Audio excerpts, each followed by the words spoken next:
So there's supposed to be a lake here. Let's take a look. Ooh, yeah. It's actually quite beautiful here. Look at all that green stuff. So I've decided to just sit down here on a log near the lake and sketch some of the local wildflowers around me. And I think they will fit nicely onto the rest of the page, and then I will have this sort of nice spread with these two landscapes and then a few of the local flowers. So yeah, this has worked out without me even thinking about it. So I will fill this part of the page with some of these beautiful flowers here that are so abundant around me. Go on to the next flower. I've allowed myself to pick this one to make things just a little bit easier. And now I will have to find a nice perspective. How about this? So if I put this one here, then I might fit a third plant down here.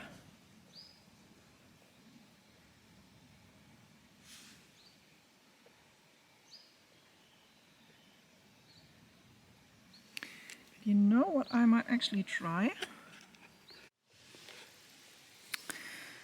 Since I have my yellow fountain pen with me, I thought it might be nice to just use it for the outlines.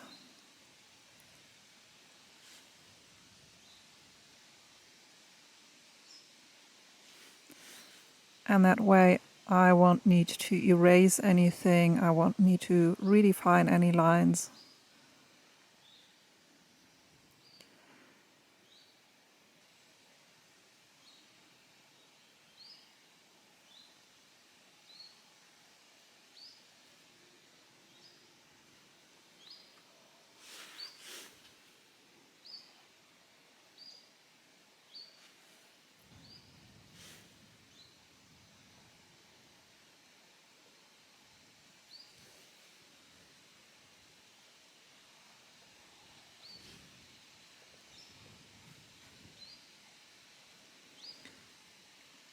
So this is a type of clover that I don't know the English name of, but it's very popular with butterflies.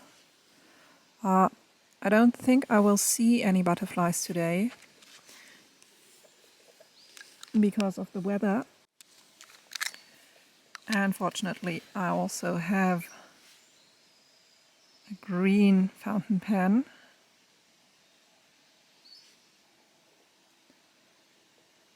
It's very handy, I have to say.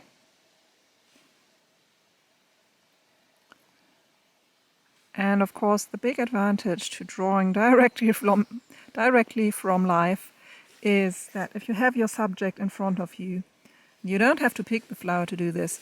You can just slightly turn it and take a closer look at it and see how it's built, and your sketches will make so much more sense if you do this.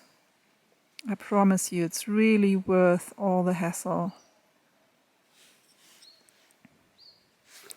Okay, I'm going to shorten the stem a tiny bit.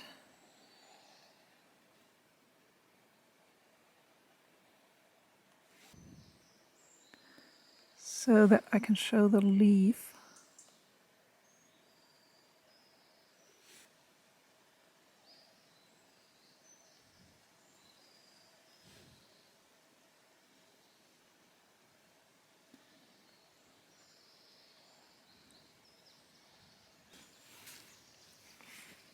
So that's the only sort of bad thing about ink, that you can't really make any corrections. It forces you to be very precise with your line work from the get-go.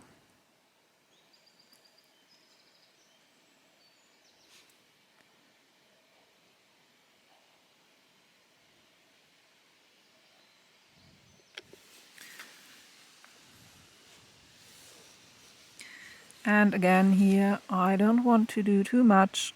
I just want to add very little amount of paint.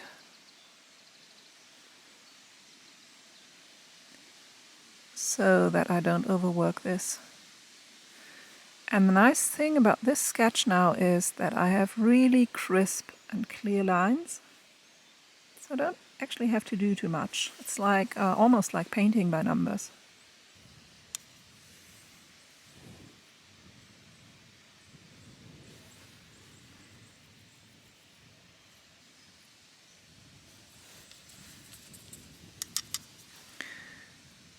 And now these bottom parts of the clover that are slightly less intense.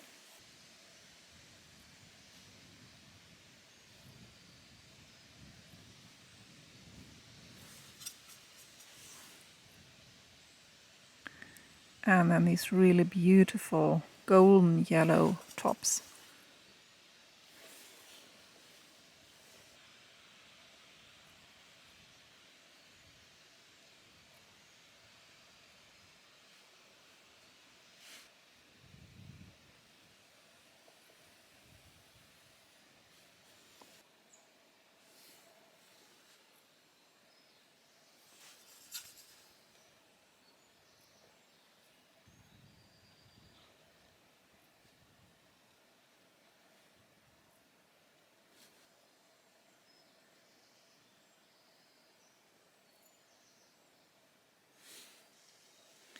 So I'm slightly darkening the leaves here with a mix of ultramarine and pure yellow. If you found this video useful, it's part of a longer video class that's called Wildflowers and Watercolor and Ink. And this class will show you how you can capture the beauty of wildflowers in your sketchbook, and it's a great introduction to botanical sketching, both directly from life, like in this session, or from photo references. We will take a look at basic sketching techniques in the class and how to use them for drawing all kinds of flowers quickly and easily. We will explore a variety of fun mixed media techniques, including watercolor and ink, and also colored pencils. And we'll try out interesting different ways to portray flowers in your sketchbook, learn about mixing specific colors for botanicals, and how to add convincing shadows or finishing touches to your flower sketches to make them really stand out. You can learn more about what's in this class on my website through the link below. And I hope you will join me for this class to explore the world of botanical sketching and learn how to draw beautiful wildflowers.